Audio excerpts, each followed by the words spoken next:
Soy el Dr. Jiménez Acosta y el objetivo de este podcast es conversar con expertos en temas relacionados con la ciencia y la investigación, para que nos sirvan de inspiración y de fuente de conocimiento.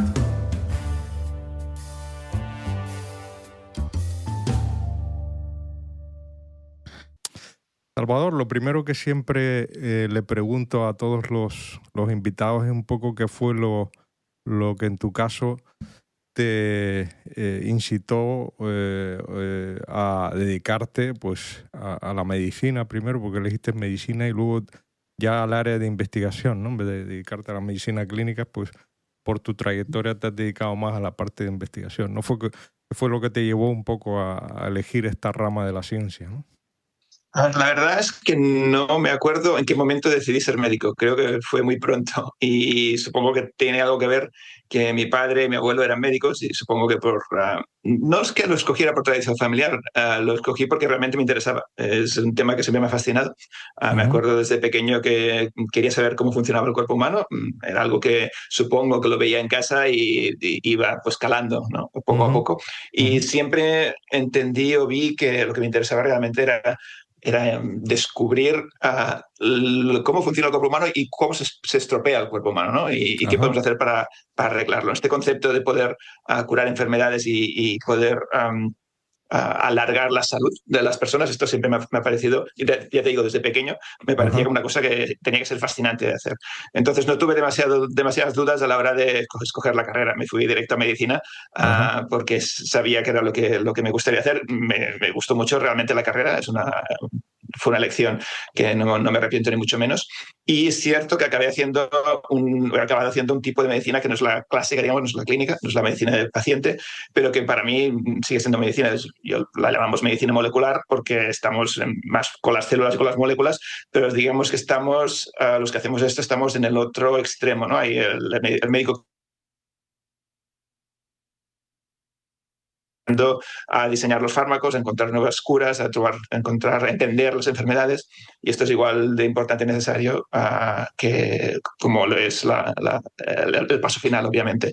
Y aunque pierdes, digamos, con esta medicina de laboratorio, pierdes el contacto humano, ganas toda pues lo fascinante que es descubrir los mecanismos de cómo funcionan las cosas, ¿no? Supongo que parte de, quizá no me di cuenta en su momento, pero parte de mi necesidad de hacer medicina era el interés, la curiosidad científica. O sea, yo tenía alma de médico, digamos, pero también alma de científico, ¿no? De entender las cosas, cómo funcionan las cosas. Y en vez de pues, ir a estudiar pues, la física o la química o lo que sea, mi ciencia, la que me atraía era la del cuerpo humano. Y así es como acabé metiéndome en el laboratorio. De hecho, ya durante la carrera empecé a hacer prácticas de anatomía, estuve interno en anatomía patológica, después en otros sitios, en fisiología, y al final vi que lo que me apasionaba era esto, ir a la raíz del problema.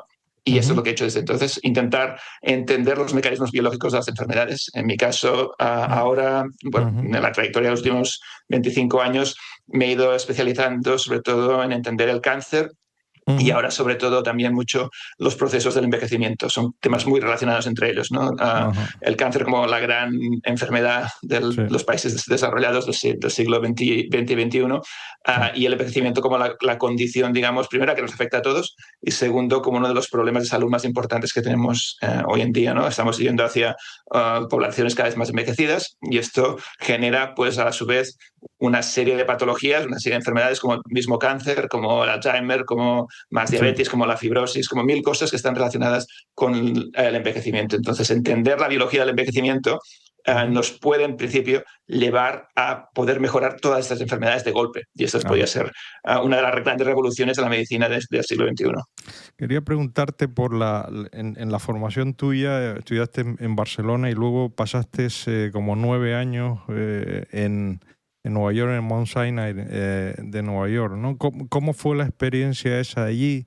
Y si te marcó, de alguna manera te condicionó ya a dedicarte luego a esta labor que ahora realizas en Leicester, ¿no?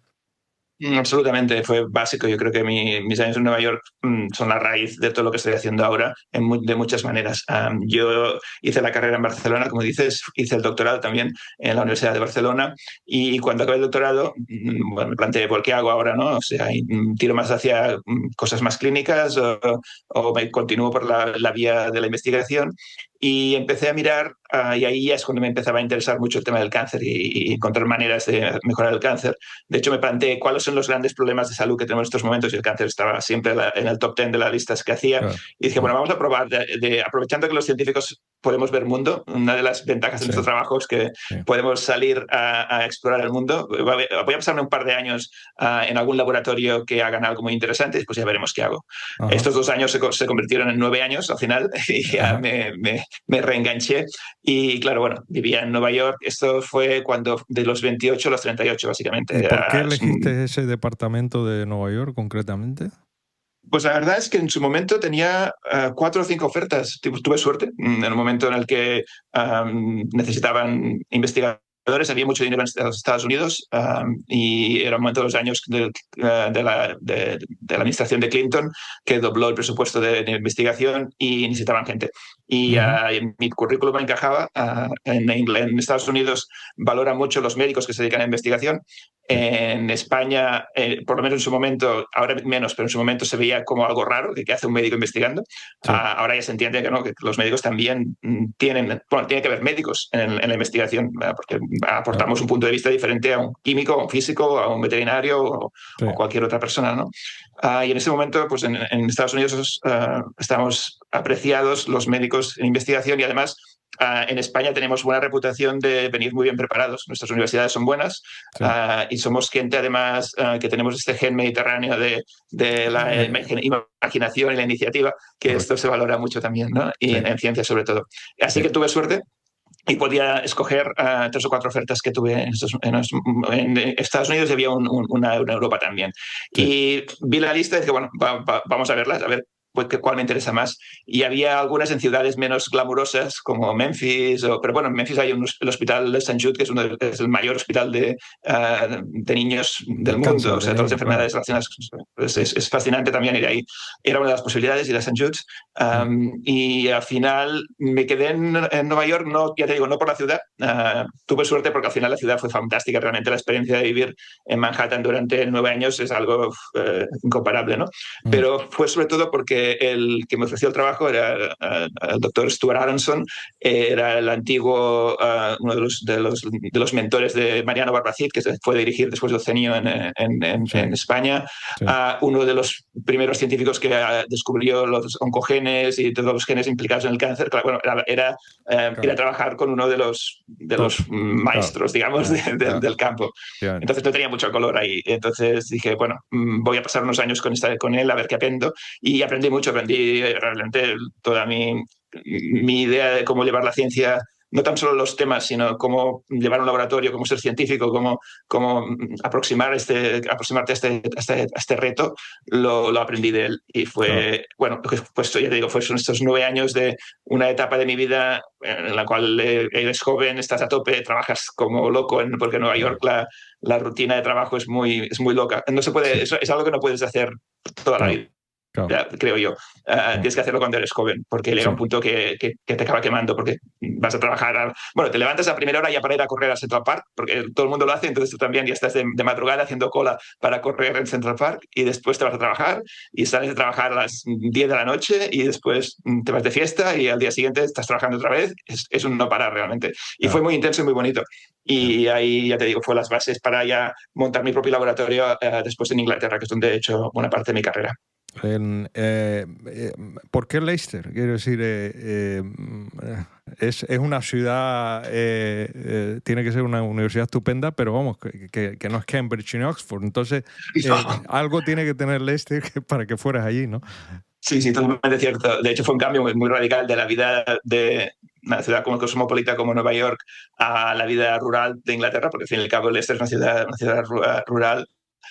Esta ciudad grande, la zona urbana es casi medio millón de personas, pero no deja de ser una zona muy, muy rural. Y la universidad es bastante top en algunos de mis temas. Había un par de personas que eran de los mayores de exponentes de mi campo, cuando estaba haciendo temas de apoptosis, de muerte celular y eso. Y poder trabajar con ellos era pues una cosa, un punto a favor. Y después, además, bueno, es la universidad donde se descubrió todo el tema del DNA fingerprinting. El DNA fingerprinting es lo que vemos en el CSI, en estas series que cazan al asesino, básicamente es gracias a esta tecnología. La descubrieron aquí, en Leicester. Es cómo identificar a una persona con una muestra biológica, como tu DNA es, digamos, como una huella dactilar. Y esto lo descubrieron aquí, ¿no? O sea, el departamento de genética aquí siempre ha sido muy fuerte. Entonces, es un ejemplo de universidad como muchas del Reino Unido, que es una ciudad relativamente pequeña. De hecho, Oxford y Cambridge son pueblos, no son grandes ciudades. En España estamos más acostumbrados que las grandes universidades son Barcelona, Madrid, Valencia, son grandes ciudades también, ¿no? Pero en Inglaterra tiene ciudades medianas con universidades muy potentes. Y también, bueno, vine a Leicester también con la idea, bueno, estoy un par de años aquí, ya veremos dónde acabo, y ya llevo 17 años en Leicester, o sea, me encuentro bien aquí, tengo todos los recursos que quiero, el laboratorio está muy bien equipado, tengo colaboradores muy buenos, entonces no he encontrado ningún motivo para cambiar porque puedo hacer todo lo que quiera desde aquí. Siempre, todo investigador siempre tiene sus mentores que, digamos, le han guiado, ¿no? Ya mencionaste a Aronson, este señor de Nueva York. ¿Tienes algún otro mentores a los cuales tú debas parte de tu carrera profesional? Sin duda, yo creo que es la clave. Los mentores son lo más importante en la vida de los científicos. A todos nos han marcado 3, 2, 4 personas que han sido las que te han definido como científico. Y de hecho, yo creo que el valor de un científico, más que su investigación, es que quién sale de tu laboratorio, cuáles son las personas que tú enseñas y después van a hacer sus experimentos y sus cosas. Es que es el mayor valor de todos los científicos es enseñar a otros científicos, creo yo. Ahí es donde está la marca, ¿no? Y para mí, bueno, Aronson fue en su momento pues uno muy, muy importante para mí.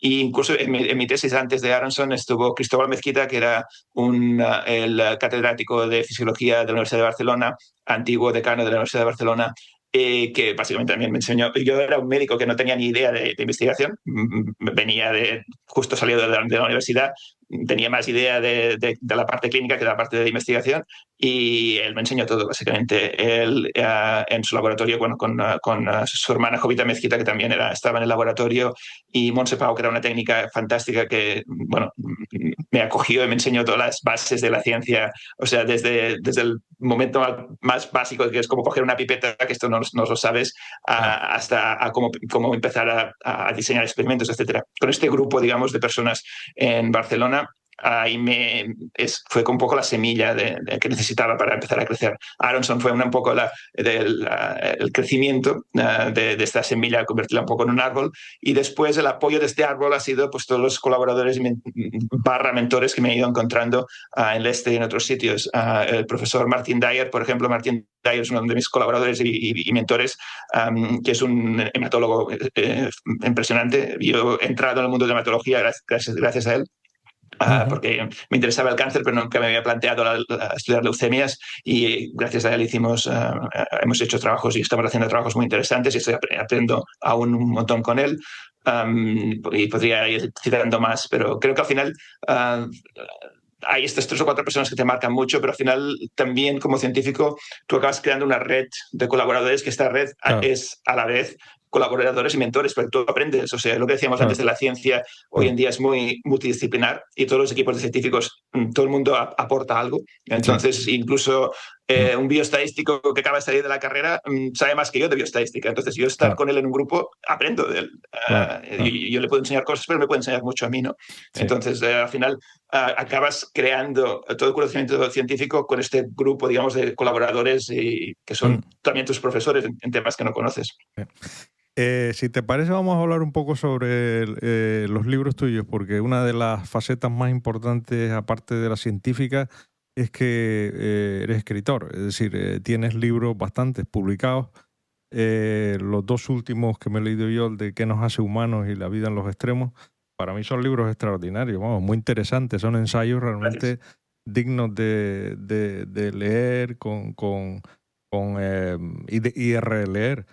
Entonces quería empezar por el de ¿Qué nos hace humanos?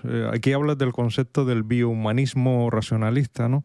Me gustaría que esto lo explicaras un poco para que la gente sepa el concepto este que tú tienes.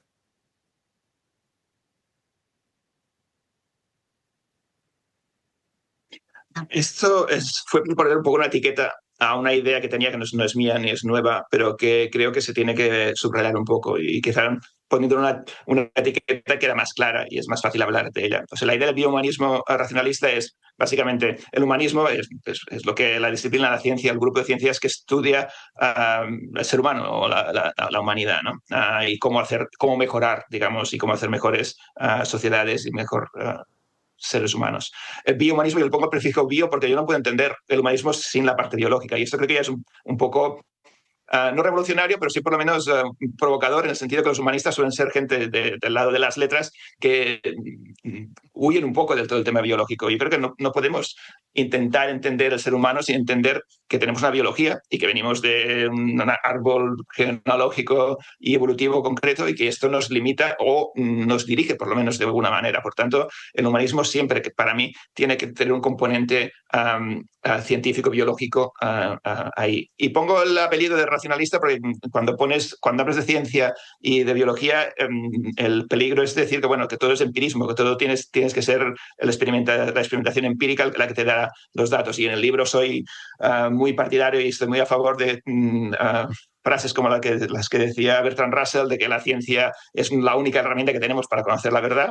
Para mí yo creo que esto es cierto. La experimentación científica, el método científico es la única que en estos momentos tenemos, la única manera de conseguir saber si una cosa es cierta o no es cierta. Ahora bien, no todo la ciencia no puede ser solo esta parte empírica. Tiene que estar dirigida por una parte racionalista, por una parte de pensar, razonar, de proponer, que esta es la que complementa, ¿no? A fin y al cabo, todo esto es un truco o una etiqueta o una manera de intentar unir ciencias y humanidades, ciencias y letras, que esta es una de mis obsesiones desde toda la vida, ¿no? Como has dicho antes, yo soy escritor, yo me siento escritor, yo soy científico, pero también soy escritor. He publicado 43 libros ya, o sea, sean peores o mejores, por lo menos por volumen, me puedo considerar escritor. Y creo que lo que esto me da es por lo menos la capacidad de ver los dos mundos. Tengo un pie en cada lado y creo que no soy, otra vez, esto no me lo he inventado yo, no soy ni mucho menos, esto es algo que llevamos décadas diciendo que hay que volver a unir esas dos partes de la cultura. Esto lo decía C.P. Snow, que es un científico que en los años 50 hizo una conferencia muy famosa que acabó en un libro que diciendo, oye, ¿qué estamos haciendo? ¿No? La cultura la estamos dividiendo en ciencias y letras cuando son dos cosas que tienen que ir juntas. Y esto en su momento generó una polvareda inmensa, pero aún ahora, 70 años después, no lo hemos solucionado, ¿no? Y esto creo que mis libros son un poquito una ayuda más, ¿no? Un grito más entre todos estos gritos que hacemos de decir, oye, la ciencia tiene que ayudar a las humanidades tienen que informar a la ciencia, no podemos los científicos no trabajar aislados sin las humanidades no pueden hacer su camino sin mirar a los científicos, vamos a ponerlos juntos, hagamos esto el biohumanismo racionalista o llámalo como quieras, pero que por lo menos hablemos los unos con los otros. Sí, el otro día hablando con otro compañero, Carlos Briones, no sé si lo conoces también, que tiene libros sobre esto, y también habla un poco de lo mismo, ¿no? De la tercera vía, de unir el humanismo con la ciencia, que es algo, yo creo que fundamental, y a nivel educativo, aunque esto se ha perdido mucho en los últimos años. Hay una frase que leí aquí tuya que me gusta mucho, porque creo que es tuya, la escribiste, el conocimiento no es democrático. Cuando se llega a una conclusión, la ciencia no es opinable, ¿no? Y a mí eso me gusta porque oyes mucho a la gente opinar de cosas que no sabe, ¿no? Y realmente la gente, hoy en día, además con las redes sociales, todo el mundo opina de todo, ¿no? Y hay cosas científicamente que no son debatibles, es decir, eso es así, porque se ha demostrado y punto, ¿no? Entonces, eso es una frase que me gusta mucho leerla, ¿no? Porque es que creo que el problema es cuando dices esto te acusan de dogmatismo y de cienciaísmo y de poner la ciencia a la altura de la religión. Pero no es cierto, la ciencia tiene pocas verdades absolutas, pero cuando llega a una verdad absoluta ya está y hay pocas variaciones. O sea, no sé, las leyes básicas de la termodinámica son así y serán siempre así, aunque después las puedas matizar con la cuántica o lo que sea, estas normas no cambian. Tú si tiras una cosa va a caer al suelo porque la ley de la gravedad está ahí, ¿no? Y por eso hace un poco de rabia cuando oyes hablar cosas, bueno, vamos a discutir la teoría de la evolución. No, la teoría de la evolución no se discute, la teoría de la evolución es cierta, es una teoría que se ha demostrado que es cierta, punto. La evolución ha pasado y está pasando y pasará, y ya está, no se discute más. Entonces podemos hablar cómo ha pasado, cómo es, podemos discutir todas las variaciones, que no es quizá como exactamente Darwin la describió en su momento, porque ahora sabemos más, de acuerdo, sin duda, pero no vayamos ahora a hablar de si la Tierra es plana o no es plana. La Tierra no hace falta discutir estas cosas. Entonces esto es un problema, porque cuando lo dices, parece que adoptas una postura de superioridad, ¿no? Cuando un científico dice, no, oye, es que no hay que discutir con los terraplanistas o con los que dicen que las vacunas causan autismo, porque esto ya está demostrado que no es así. Claro. Y entonces te dicen, bueno, claro, pero esto hay que salir a hablar. No hay que salir a hablar, o sea, cosas que ya sabes que son ciertas, no hay que discutirlas. En este caso, claro, esto no es democrático, no todo el mundo puede opinar claro. sobre la evolución. O sea, la evolución es o no es, y hasta ahí sabemos lo que sabemos, y lo que no sabemos, pues ahí está, vale, ahí sí, discute lo que quieras, lo que aún no sabemos, pero lo que ya sabemos, vamos a incorporarlo al conocimiento humano y vamos a hacer otro paso. Y esto nos cuesta mucho, como decías, porque las redes sociales de golpe han abierto las puertas a la opinión, digamos, que está muy bien. O sea, por un lado está muy bien que la información corra y llegue a todo el mundo, pero junto con la información corre la desinformación. Sí. Y ahí es donde hay este problema, ¿no? de cómo podemos ayudar a las personas a separar información y desinformación, y conocimiento y desconocimiento. Sí, ¿no? Y con el tema de la ciencia y la religión es un tema muy delicado, ¿no? Porque precisamente, bueno, la evolución, como dices tú, esto está demostrado que el relato bíblico de que se creó la Tierra en 7 días y tal, eso no es así, ¿no? Pero claro, ¿cómo le explicas tú esto a alguien que cree fielmente en su Dios? Y además yo pienso que son temas que puede ser científico y además creer en Dios, o sea, está a niveles diferentes, ¿no? Absolutamente. Y de hecho yo, al principio, cuando empezaba a pensar sobre religión y ciencia, yo no entendía que un científico pudiera ser religioso, porque por una vez tienes la ciencia, pues la religión es lo contrario. O sea, la religión es creer. Creer significa pues que tú crees una cosa sin tener las pruebas, sin tener ninguna demostración. La ciencia es al contrario, es no creer. Tú si tienes la demostración, es que esto es cierto, si no, pues no sabes y punto, ¿no? Pero con el tiempo he ido conociendo muchos científicos que son muy religiosos y que comparten las dos cosas sin problemas. Y al final he entendido pues que hay una parcela para cada cosa, ¿no? Sí. Tú tienes, lo que no es lógico, pues es que un científico dude de la evolución, porque su religión lo dice. Ahí tienes que marcar el límite. O sea, la religión me llega hasta aquí. O sea, pero que tú seas un científico y entiendas que la evolución pasó, pero además creas que hay un ser superior, lo que sea, ¿vale? Fantástico. O sea, hay una parte que no conocemos. O sea, tú puedes llenar este vacío de conocimiento que tenemos sobre ciertas cosas con religión, si quieres. Sí. Mientras no la religión no se te cuele en la parte que no pertoca, ahí no hay problema. Ni sea dogmática y diga, no, esto no es así y tal, esto tiene que ser así, porque es lo que pasó con, por ejemplo, la religión católica, la Inquisición y todo esto. Y yo creo que fue uno de los, digamos, de los culpables de que, por ejemplo, en España no hubiera esa revolución científica que hubo en el siglo XVI o XVII como hubo en el resto de Europa, ¿no? Es que sí, es cierto. Marcó mucho la Inquisición en la Iglesia Católica en el desarrollo científico de España en esos siglos.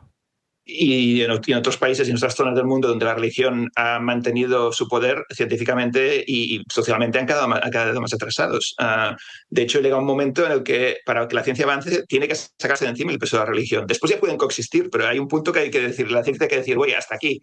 La religión no me puede decir que la Tierra es el centro del universo porque no lo es, punto. O sea, aquí retrocede y quédate ahí. Sí. Y el problema ha sido que, pues, bueno, el libro también lo menciona el primero, que la idea es que durante más de 1000 años o más perdimos todo lo que habíamos ganado con los primeros pensadores. En la Grecia clásica empezábamos muy bien, ahí estaban las cosas yendo muy bien, y ahí se metió la religión y durante toda la época de la escolástica y de la Edad Media básicamente se paró todo el progreso de la humanidad. No fue hasta el siglo XV y XVI, excepto algunos puntos brillantes, hasta ahí no empezamos a recuperar todos estos tiempos perdidos. Y ahí es donde la humanidad hace el salto a empezar a entender el mundo, a poder controlar el mundo y a poder encontrar el mundo y el cuerpo humano, etcétera, etcétera, ¿no? Pero hasta que no conseguimos superar este peso de la religión, no podemos tener esta libertad pues, para acceder a este conocimiento, como decía pues, Russell, sin la ciencia no llegamos al conocimiento. Tú no puedes estar ahí sentado diciendo, bueno, Dios creó el mundo en 7 días. Bueno, demuéstramelo, si me lo demuestras y tienes los datos, sin ningún problema, yo lo acepto. Pero lo que no puedes es crear explicaciones a las cosas sin tener una base científica que lo demuestre. El método científico es la clave para demostrar esto. Y esto no lo entendemos hasta muy avanzado, siglo XV, XVI, XVII, XVIII. Es donde hay los cambios. Pero incluso hoy en día, ¿no? Nuestra sociedad occidental y tal, una sociedad pues avanzada y tal, la cantidad de gente todavía que no reconoce esto, ¿no? Sí, y este es un problema importante, sí. Es un problema y bueno, importante. sí creo que se relaciona con lo que decías antes. Hay que trabajar desde abajo. O sea, tenemos un problema social. Claro. O sea, no podemos, tenemos una sociedad que en estos momentos se enfrenta a un mar de información. O sea, más importante, antes quizá era importante el conocimiento, ahora lo sigue siendo, pero lo más importante es ser capaz de discernir lo que es correcto de lo que no es correcto. O sea, el conocimiento ya te llega, no hace falta memorizarlo. Tú vas a tener infinidades de conocimientos a un botón de distancia, ¿no? Pero entender qué es conocimiento y qué no es, y qué es ruido, esto no es tan fácil. Para los científicos nos sale un poco natural porque lo hacemos, ¿no? Pero para la población media quizá no es que sean tontos ni mucho menos, es que no han recibido la educación necesaria, no tienen las herramientas necesarias. Entonces, tratar a la sociedad de ineptos y de tontos y no educarlos, que es lo que hacen, de hecho, muchos países, muchos líderes están yendo hacia aquí, ¿no? A rebajar el nivel educativo, a rebajar el nivel científico, a rebajar el conocimiento y la capacidad de la sociedad, porque son más fáciles de manipular después, ¿no? Correcto. Y básicamente la clave, creo yo, para una sociedad más justa y que pueda avanzar mejor es que todo el mundo esté preparado para participar de estos debates. Claro, al final no puede ser. Da libertad a la gente, sí.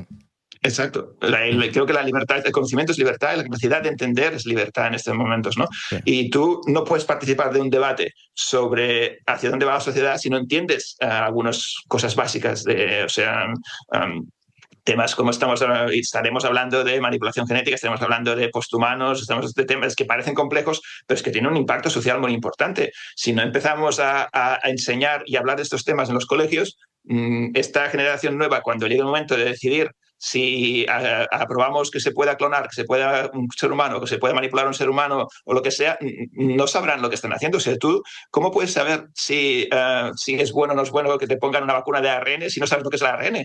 O sea, tienes que empezar. Este fue el problema con la COVID. Te estaban diciendo, bueno, ahora tenemos estas vacunas de ARN que son la pera y tal. Bueno, ¿qué es el ARN? Bueno, ya es que si no tenemos esta base, ¿cómo puedes tomar tú una decisión que te afecta a tú la salud? Entonces, claro. El problema es nuestro, el problema es del sistema, no es del ciudadano. El problema es que el sistema ha abandonado un poco a los ciudadanos, los ha dejado desarmados ante este mar de información que tenemos que procesar ahora. Entonces hay que repensar todo el sistema educativo mundial. Creo que es un problema no solo de España, es un problema mundial. Tenemos que volver a sentarnos y decir, oye, a ver, ¿qué hace falta realmente para una persona en el futuro? ¿Qué necesita? O sea, necesita saber sumar, dividir, multiplicar, vale, de acuerdo, pero además necesita saber encontrar información y una vez la encuentras, entender de dónde viene esta información y si es bueno o no es bueno. Esto es algo básico, porque si entiendes esto, ya no te pueden colar goles los negacionistas y todas estas cosas que ves por ahí. Pero si no tienes un conocimiento básico, ves un discurso de un negacionista o de cualquier pseudociencia y son muy atractivos. Pero claro, los científicos decimos, oye, este cáncer no lo podemos curar porque con lo que tenemos, esta información, la esperanza de vida es así. Y un pseudocientífico te dice, no, yo te lo curo el cáncer, ningún problema. Si tomas esto y esto, claro, ¿a quién vas a escuchar? Pues al que te ofrece algo más atractivo. Pero tú tienes que entender, bueno, al charlatán, porque el charlatán vende algo que es muy atractivo, es mucho más fácil que lo nuestro, que la ciencia muchas veces. Entonces, tú tienes que decir, bueno, a ver, ¿cuál de las dos cosas tiene una base sólida con datos sólidos? Y esto requiere pues una capacidad de discernir que si no te la enseñan en el colegio, pues no la tendremos nunca. Sí.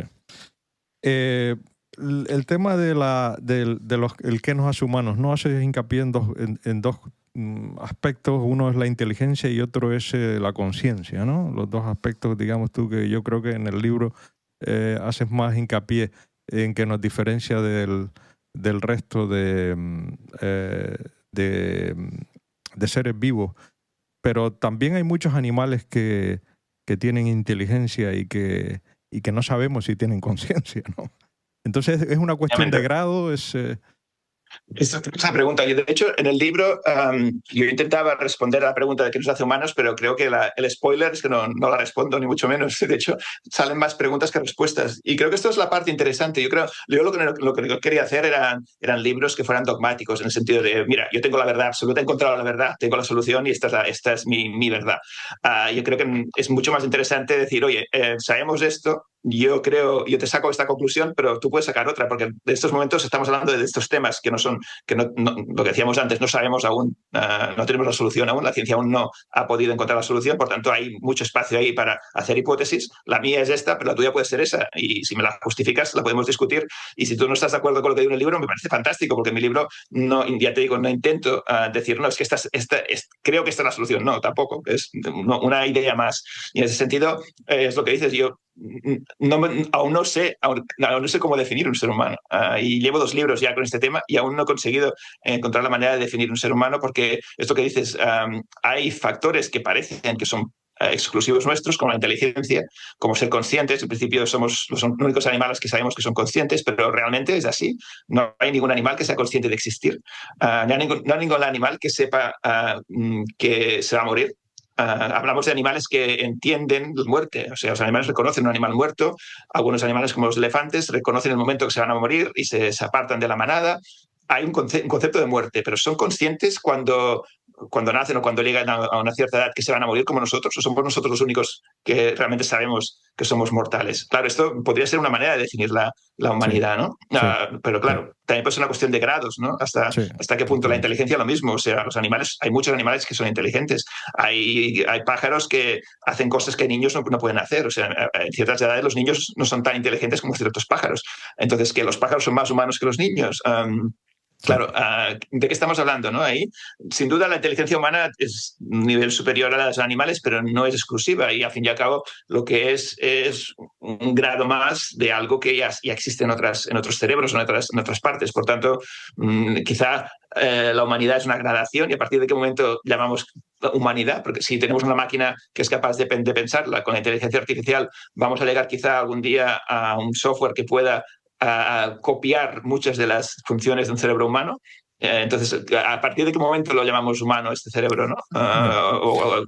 O si tú al revés eres capaz de transferir toda la información de un cerebro humano a una máquina, aquí la máquina pasa a ser humana, pasa a ser... Yo creo que hay muchas dudas, y cuanto más avanza la ciencia, más dudas tenemos sobre definiciones de qué es lo que nos hace humanos. Bueno, quizá lo que nos hace humanos es poder estar en un podcast hablando de qué nos hace humanos, ¿no? Que los animales no pueden hacerlo. Pero... Claro, es un tema muy complejo realmente. Y aparte que luego cuando uno analiza los genomas, ¿no? Con la secuenciación genómica en los últimos 20 años, pues cuando se secuencian los genomas de los chimpancés, de los primates y tal, se ve que prácticamente el 99% del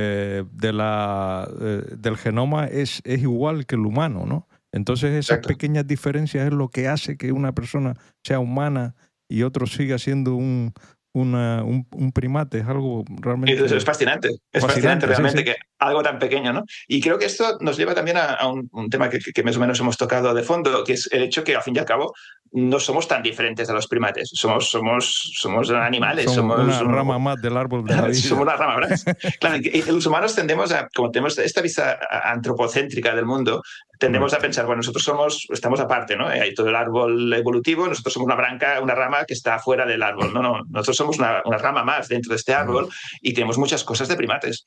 Y hay muchas cosas que, bueno, nos creemos que hemos inventado aquí. Bueno, hemos inventado la monogamia, esto lo hablo más en el segundo libro, ¿no?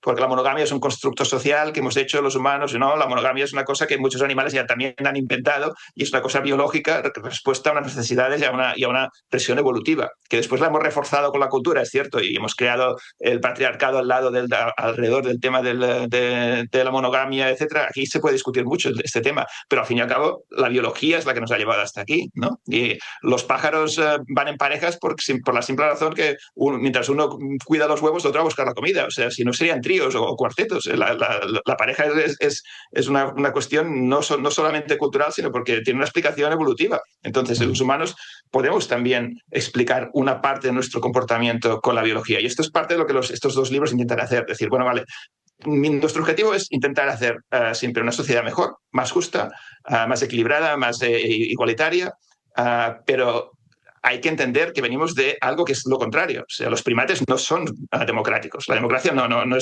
se ve en los primates. Los primates son estructuras sociales estratificadas, con el macho alfa, etc. Nosotros venimos de ahí. Venimos de un tipo de sociedad que hemos escapado de ahí, pero bueno, venimos de ahí. O sea,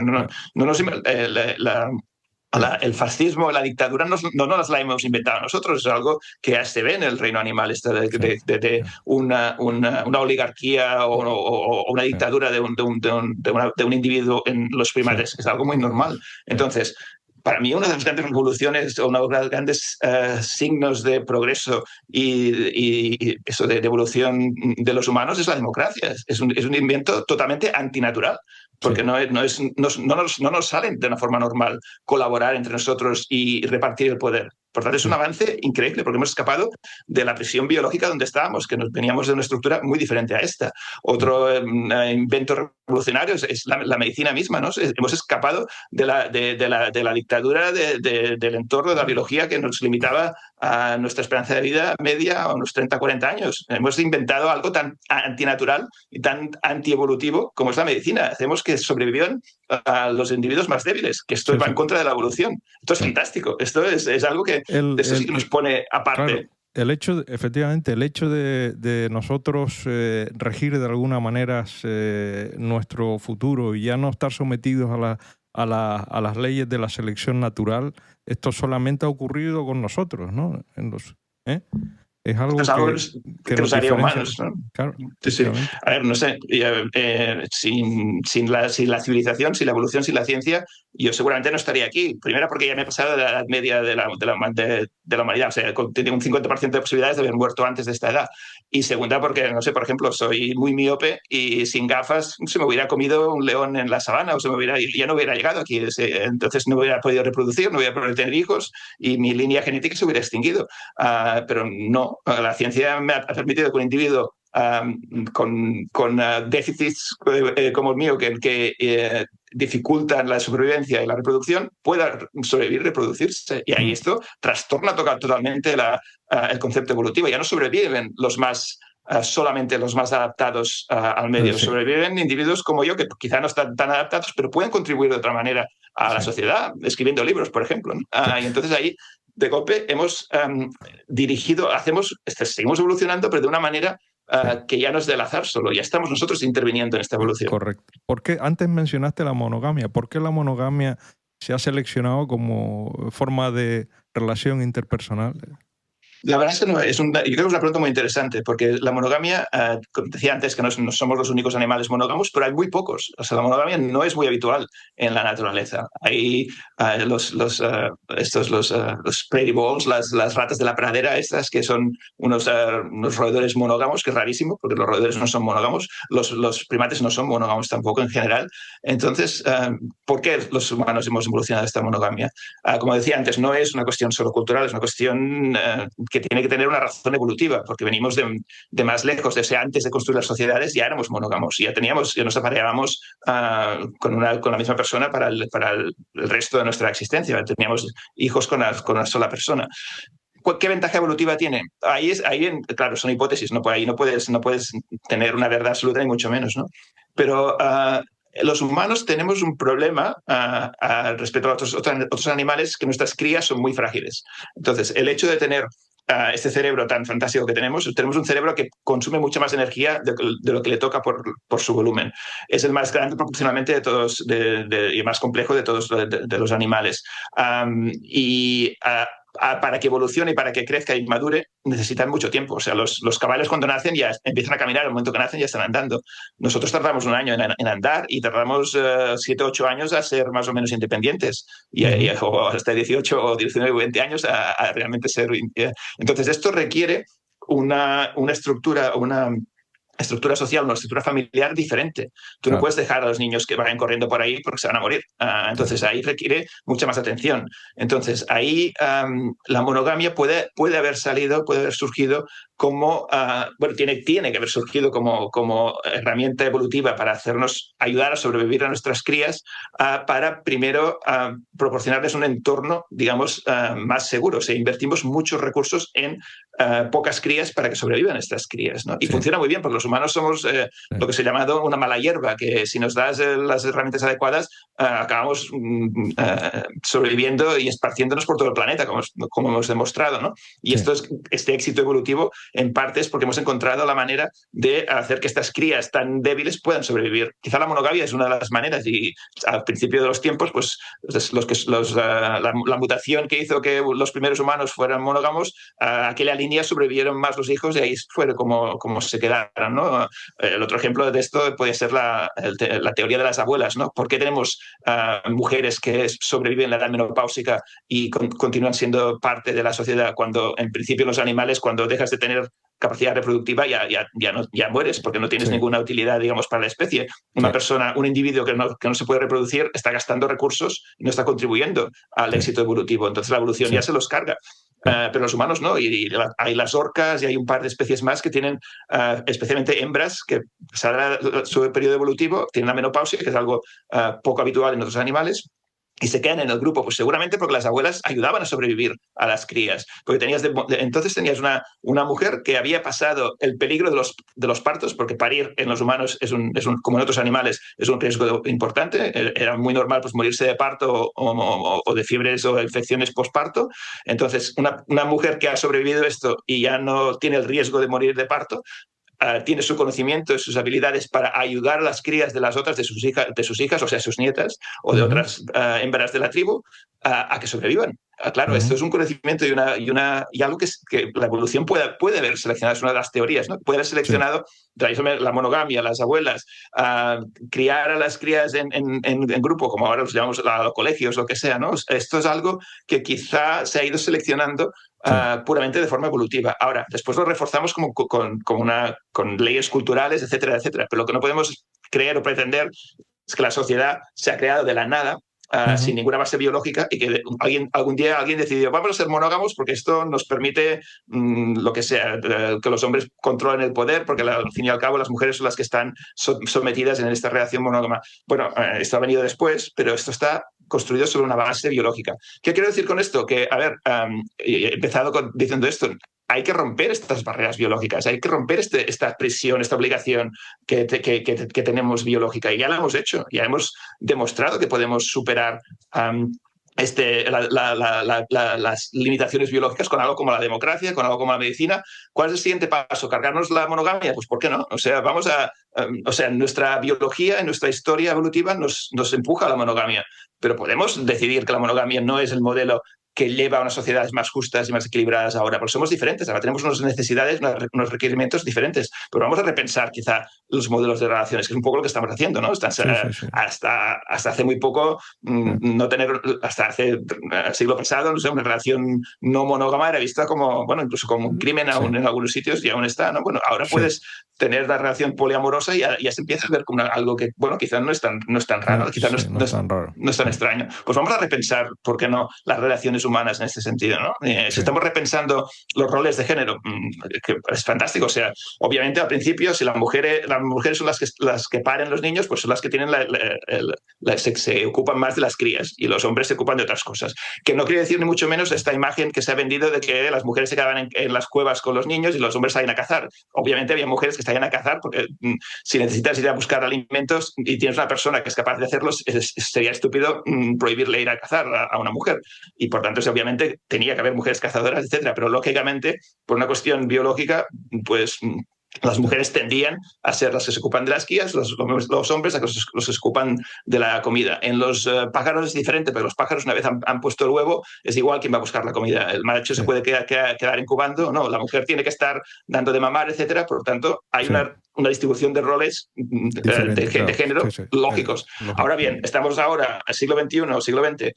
Esto ya no tiene sentido, es igual. Cualquiera puede dar un biberón a un niño y cualquiera puede salir a trabajar y ganar dinero. Por tanto, estamos repensando el rol de género. Y esto es salir de otra presión biológica. Y esto es genial, porque nos lleva a esta mejora, a esta ecualización, a esta igualdad de derechos. ¿Por qué tenemos que tener a las mujeres en casa? Porque la biología hace que sean ellas las que paren a los niños. No, no pasa nada. Una vez han parido, a partir de ahí todo el mundo puede contribuir hacia los dos lados. De la misma manera que hemos incorporado a la mujer en el entorno laboral, aún nos falta mucho incorporar al hombre en el entorno de la cura, del cuidado de los niños, ¿no? Aún esto sigue siendo un poco tabú, ¿no?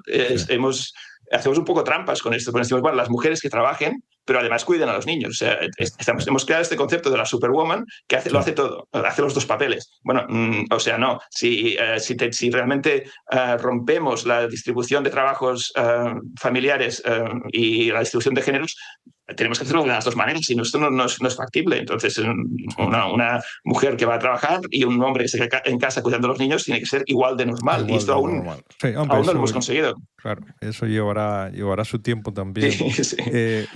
También un tema que a mí me parece muy interesante es que la tecnología nos ha permitido actuar también sobre el desarrollo embrionario, ¿no? Porque hoy en día con las técnicas genéticas de edición génica es posible eliminar un gen, por ejemplo, defectuoso de una enfermedad en un cigoto o en un embrión de pocas células y bueno, eso es algo que evidentemente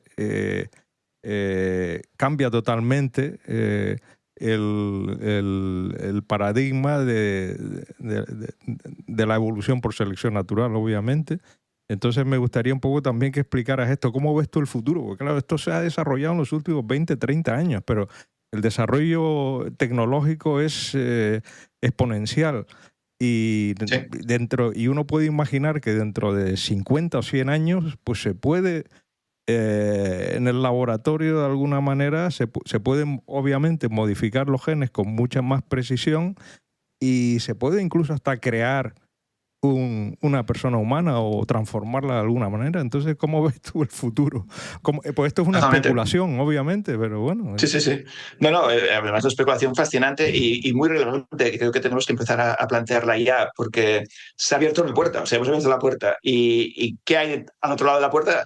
No lo sabemos. Se ha abierto de golpe, hay un escenario que no habíamos contemplado. Bueno, que lo habíamos contemplado como ciencia ficción, pero ahora ya no es ciencia ficción, ahora ya es una posibilidad. Eso es. Y entonces ahí las posibilidades. Estos son fantásticas. Pues, a ver, los cambios que podemos ver en los próximos 100 años pueden hacer palidecer los que hemos visto los últimos 100 años, que han sido increíbles. O sea, si miras hace 100 años, lo que ha pasado ha sido espectacular. O sea, todos los avances científicos han pasado en estos últimos siglos, pero es que el próximo siglo puede ser mucho más bestia. O sea, ríete de enviar personas a la Luna o a Marte. Esto, que es quizá el hito tecnológico más fascinante o más impactante de la humanidad, es salir del planeta.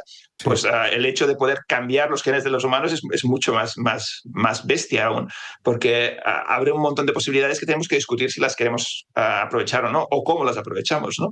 Hasta qué punto es algo que es bueno o no es bueno, o hacia dónde nos lleva, porque nos lleva a que quizá en 100 años los humanos ya no seamos como los vemos ahora, ¿no? Los humanos tengamos 4 brazos y 5 ojos y seamos azules, para poner una idea extrema, ¿no? Pero esto es algo que no es imposible ya. O sea, como bien dices, se ha demostrado que se puede cambiar los genes de las personas. Se ha hecho ya en 3 niñas en China, de forma ilegal, antiética y todo lo que quieras, y que levantó una polvareda inmensa. En teoría se han parado estos experimentos, pero esto demuestra que se pueden hacer. O sea, biológicamente es posible manipular genes en embriones para que salgan humanos diferentes. Entonces, a partir de ahí, juntas esto con el conocimiento que tenemos del genoma humano desde principios de siglo, que se lee el genoma humano y que ahora sabemos todos los genes, no todos lo que hacen, pero buena parte de los genes sabemos lo que hacen. Entonces ahí puedes hacer, a nivel teórico, hablando puramente teórico, yo podría diseñar un humano que fuera resistente al cáncer. Sabemos que las ballenas, por ejemplo, tienen más copias, y los elefantes particularmente, tienen más copias de un gen que se llama P53, que es un gen anticáncer. Y los elefantes tienen mucho menos cáncer de lo que les tocaría por la masa que tienen. Por tanto, cogemos a un humano, le ponemos una copia extra de la P53, este humano no va a tener cáncer seguro, casi no va a tener cáncer. Quizá va a tener otros problemas y ahí tendríamos que ver, porque esto es un experimento, ¿no? Porque ratones pasan cosas cuando pones más P53, pero suponiendo que lo podíamos hacer y lo entendiéramos bien, podríamos eliminar el cáncer en una generación. Decimos, bueno, a partir de ahora todos los niños, de la misma manera que haces pues un test tal, en vez del test pues le haces un pequeño cambio de un gen y esta generación ya no va a tener cáncer.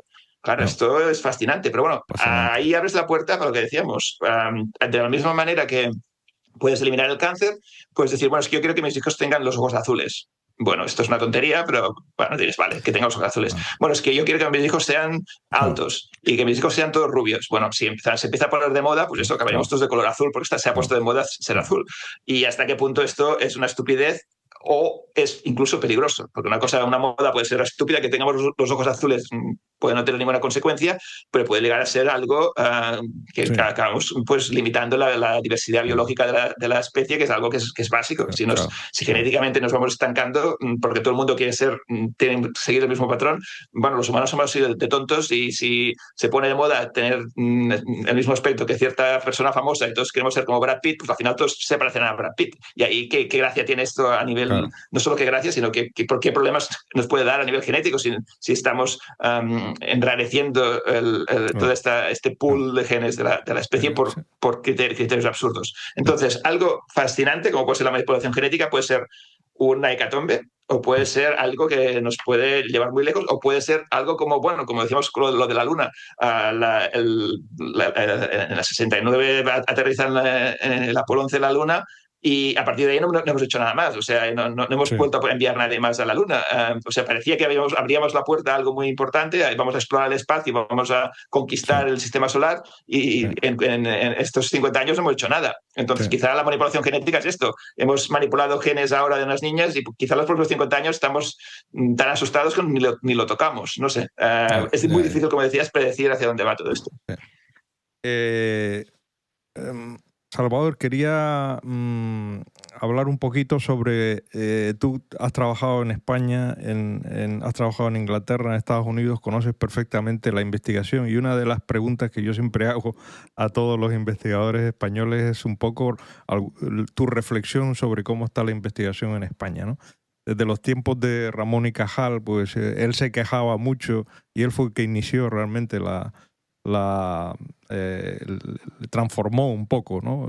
La esterilidad de la ciencia española en el siglo XIX y tal, y él lo transformó completamente, y bueno, la guerra civil luego lo truncó, pero ahí siguieron sus discípulos, y siempre él se quejaba de la esterilidad de la ciencia y tal, y todavía seguimos viendo que en España, aunque hay mucho talento, como comentabas al principio, y el investigador español está muy reconocido fuera también, pero sin embargo, pues no estamos al nivel de Inglaterra, no estamos al nivel de otros países centroeuropeos o norteeuropeos, ¿no? ¿Qué le falla a la ciencia española para ponernos a ese nivel, ¿no? Estoy de acuerdo que España, por motivos históricos, no ha tenido tradición científica, o tanta tradición científica como el Reino Unido, por ejemplo. O sea, solo hace falta ver el número de premios Nobel que tienen el Reino Unido y tiene España. O sea, dos países que en tamaño son parecidos, más o menos, en población, más o menos dentro de un rango. El Reino Unido le gana por goleada, ¿no? ¿Por qué? Bueno, porque ahí se han creído, la ciencia se la han creído más históricamente. Y Cajal, de hecho, yo escribí un libro sobre Cajal, una semi-biografía de Cajal, y investigando esto, Cajal ya lo decía, que estaba trabajando un poco en el vacío, porque él creó una escuela de histología y de ciencia en España, pero la guerra civil fue un paréntesis de 40 años que lo mató todo ahí, mientras Europa iba haciendo su revolución. Ahí estamos clavados, pero incluso antes Cajal luchaba un poco en el vacío. Era una eminencia en un entorno en el cual no había pues, el terreno para que esto floreciera y se convirtiera no solo en un árbol, sino en un bosque, ¿no? Y creo que hay motivos históricos. no es ni mucho menos falta de capacidad, como decías. Bueno, científicos españoles hay de buenísimos y en España mismo hay ciencia de muy alto nivel. O sea, hay grupos espectaculares. De hecho, curiosamente, en el campo que hago yo de envejecimiento, los principales investigadores del envejecimiento son españoles, mundial. O sea, los del top 10 de investigadores de la ciencia del envejecimiento, 5, 6 o 7 serían españoles. Entonces, calidad hay, universidades buenas hay, educación buena hay, talento hay. Lo que nos falta es socialmente creérnoslo. O sea, que la ciencia sea una prioridad. O sea, la ciencia en España no es una de las cosas que la sociedad ve como necesarias o como importantes. Se ve como una cosa además, ¿no? O sea, la ciencia, bueno, la haces si tienes tiempo y dinero, pero hay otras cosas más importantes primero. En Inglaterra quizá, o en Reino Unido, o en Alemania, en Francia incluso, esto es más claro. Dicen, no, la ciencia es riqueza, es cultura, es dinero inversión, también. es inversión, no es gasto. Es inversión, exacto, no es gasto. Claro, tú ves, aquí nosotros vemos más la ciencia como, bueno, es tirar dinero en un sitio que no sabes qué va a pasar. Claro, es una inversión a largo plazo, obviamente. La ciencia no es una maratón y los políticos lo que quieren son un sprint y le quieren que cuando tú pones 1 millón aquí, pues te salga una carretera, un colegio, algo que puedas vender después, ¿no? Decir, mira lo que he hecho yo, he abierto un colegio, he abierto una autopista, he hecho un pantano, esto está muy bien, esto se ve, ¿no? Pero la ciencia dices, bueno, es que he invertido 200 millones en proyectos científicos, bueno, y el resultado, bueno, lo veremos dentro de 30 años. Ya, bueno, dentro de 30 años el político ya estará muerto, ¿no? Entonces, ahí nos falta todo esto, ¿no? Yo creo que, bueno, pues cuando empecé a hacer divulgación me lo encontraba un poco, o sea, no hay interés en ciencia, pero relativo, o sea, que comparado con el Reino Unido, tú ves el top 10 de libros más vendidos, se cuelan libros científicos ahí. En España es casi imposible. En un top 10 tú lo que ves son libros pseudocientíficos de cosas así etéreas que te venden, pero un libro de ciencia de divulgación bueno. Como el de Carlos Briones o otros grandes científicos que tenemos, cuesta mucho que sea un superventas. Sí, es muy complicado. Entonces, claro, ¿por qué? Porque no es que no seamos buenos divulgando, hay muy buenos divulgadores. Tenemos en los últimos 10 o 15 años han salido gente buenísima divulgando. Y el público empieza a tener interés un poco más, pero nos falta tradición, nos falta tradición. Es un pez que se muerde la cola porque no tenemos la base, entonces no tenemos divulgación, no tenemos lectores para divulgación. Y en si España, sale divulgación no hay... Los investigadores se quejan mucho de financiación, ¿no? Y de financiación y de una estrategia a largo plazo. Es decir, que no te salga un proyecto este año y luego el año que viene ya no está, porque cambia el político. O sea, algo que sea... En educación y en ciencia habría que hacer políticas a largo plazo. Y esto es algo que nos cuesta muchísimo y otros países lo han visto mejor. Hay alguna excepción, que es el oasis catalán en la ciencia existe porque hubo una persona que fue Andreu Mas-Colell en su momento que creó un sistema de investigación transversal, o sea, parapolítico. Consiguió que los políticos de derechas y de izquierdas todos se pusieran de acuerdo y dijeron, mira, yo tengo este plan para los próximos 20 años de investigación y todos tenemos que estar de acuerdo. ¿Y quién fue esta persona? Andreu Mas-Colell. Mas-Colell es, de hecho, ¿Era un político o es un político? Es un político, es un economista muy importante. De hecho, si hablas de entornos económicos en Estados Unidos, por ejemplo, mencionaba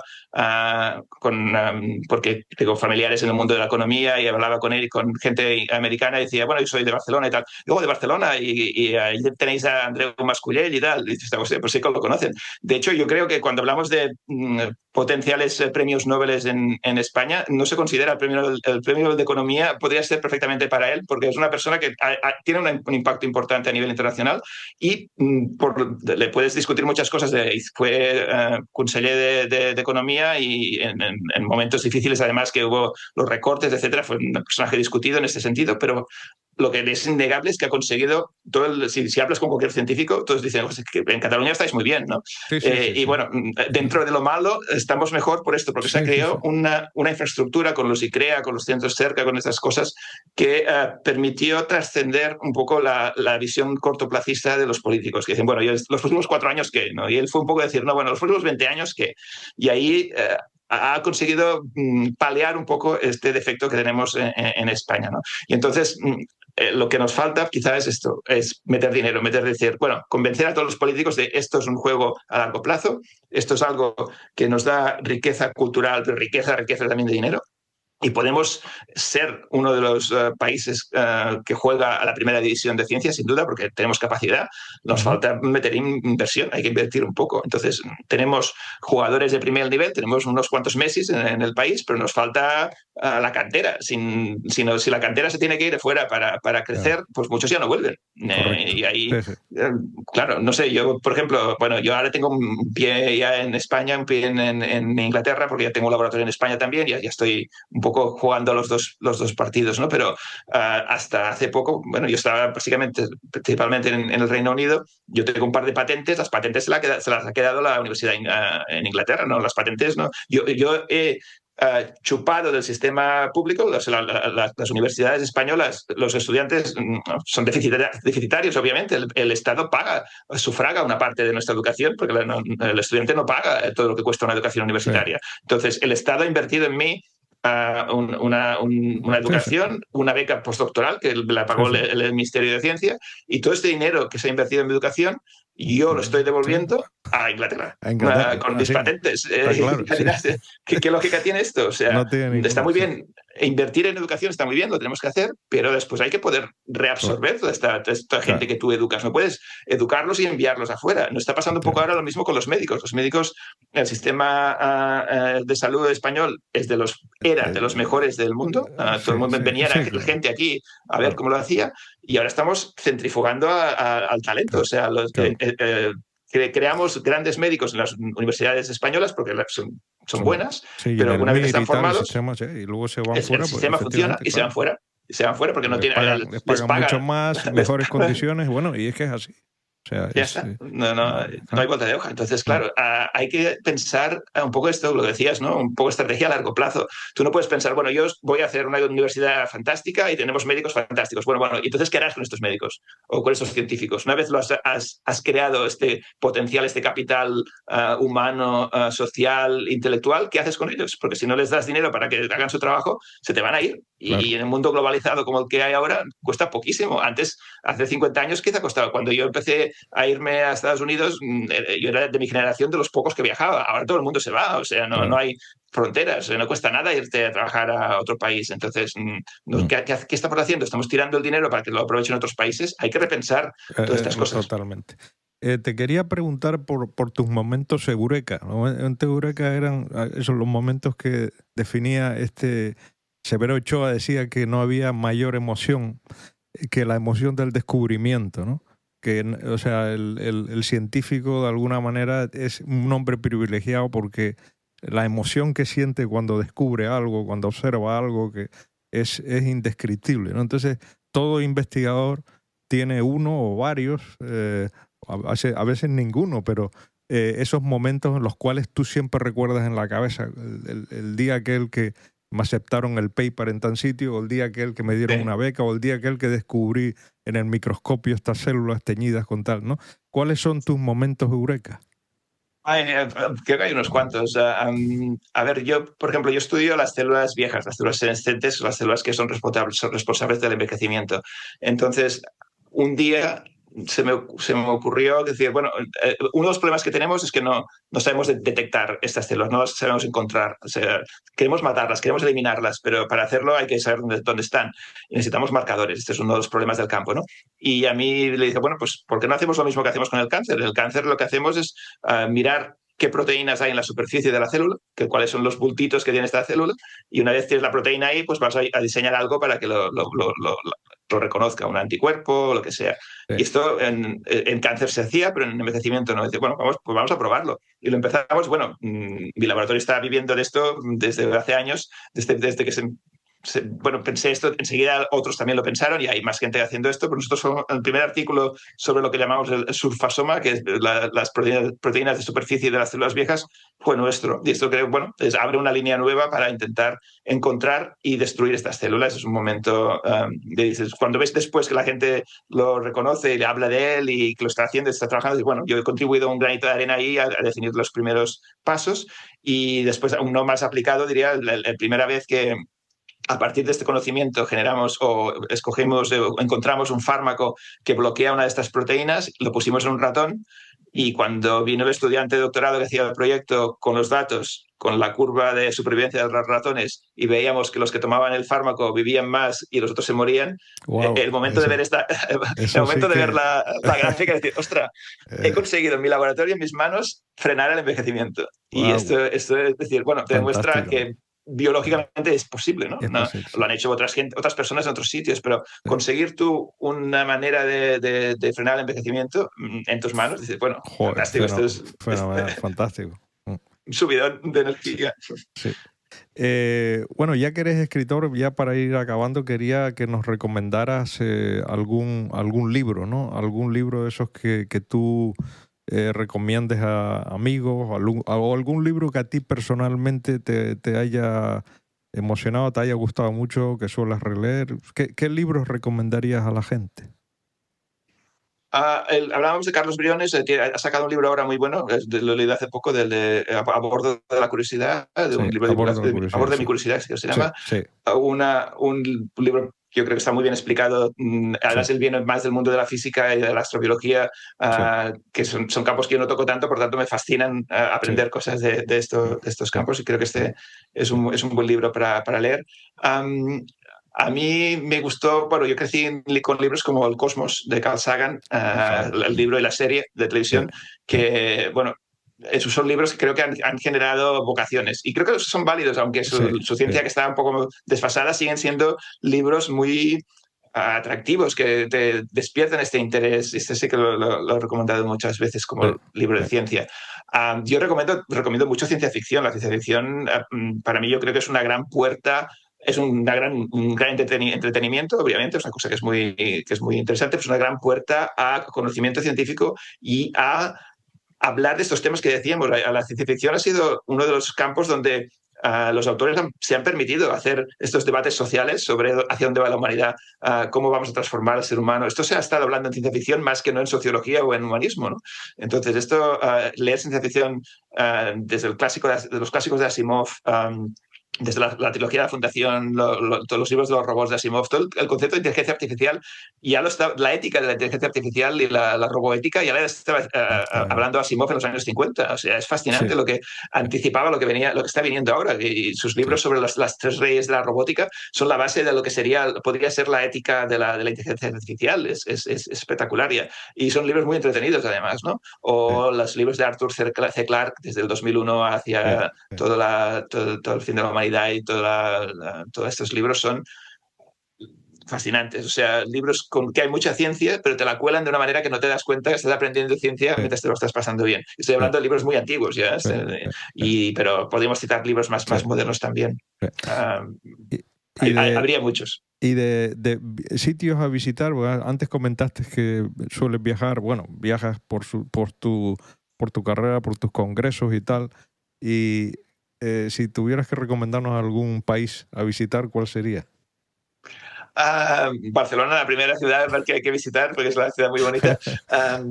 Esto aparte, Manhattan, Nueva York, sigue siendo uno de los sitios que me siento cómodo.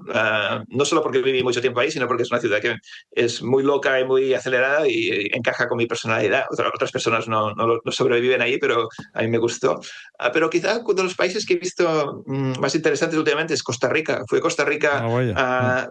para ver de cerca esto que decían las zonas azules, que es un concepto de marketing, lo de las zonas azules, porque si ves lo que hay detrás, hay una industria que está haciendo millones vendiendo libros, vendiendo dietas y cosas. La zona azul básicamente es esta idea de que hay zonas en el planeta donde la gente vive más, llega más de 100 años, ¿no? Y es Ujú. cierto, hay zonas donde parece que se acumulan centenarios. Hay mucha discusión sobre si esto es correcto o no, si es exacto o no, cuáles pueden ser las causas. Me invitaron a una fundación a verlo de cerca y hablé con los centenarios de ahí, y me fascinó el país por la riqueza biológica que tiene, las selvas que tiene, la biodiversidad La tan biodiversidad, espectacular que sí. tiene. Sí, Bueno, y estas zonas donde hay estos centenarios, que son zonas sí, además bellísimas, zonas rurales también, con playas espectaculares.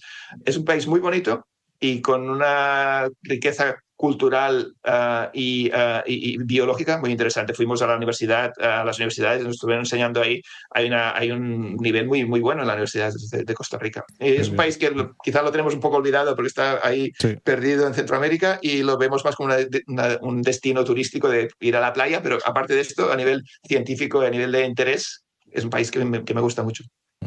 Pues Salvador, muchas gracias por esta hora de conversación, hora larga, y nada, que estoy esperando que publiques otro libro para leerlo. Ya, me imagino que lo tendrás en la cabeza, ¿no? ¿Cuál va a ser tu próximo tema? De hecho, espero que sea una trilogía, por lo menos una trilogía, estos libros sobre biohumanismo racionalista, ya que tengo dos, quedaría mal no hablar del tercero. Creo que hay muchos temas que se quedan en el tintero, que podemos seguir hablando sobre estos temas, discutiendo o plantear por lo menos estas dudas que hay. Y lo que pasa es que son libros que tardo a escribirlos, son cortitos, son muy densos y hay mucho, me requieren leer mucho y razonar mucho, que me lo paso muy bien, pero es tirando lento. No, tienes que aprender muchísimo escribiendo, porque una de las cosas que me gustan de tus libros es que vienen citas muy actualizadas. O sea, te vienen... te estás leyendo un libro y en cada página te vienen un par de citas, pero son todas del año 2023, o sea, de lo último, ¿no? Y de revistas científicas, o sea, todo está, como a mí me gusta, todo viene con evidencia científica. Aquí no se regala ninguna afirmación. Y creo que esto era un poco, si yo quería promover esta idea de que la ciencia tiene que ayudar al humanismo y que nos basamos en datos, hay que poner los datos. O sea, que yo diga esto, que la monogamia fue importante para la evolución humana, bueno, hay que demostrar.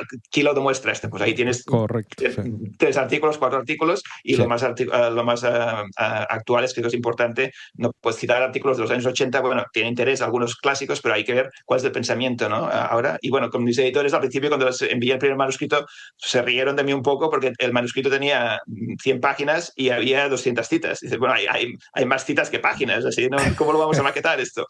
Y yo le dije, bueno, es que esto no es negociable. Yo no puedo estar haciendo afirmaciones si no poner las citas. Claro, efectivamente. Pues nada, Salvador, muchas gracias por compartir esto con todos nosotros. Un placer, muchas gracias por darme la oportunidad.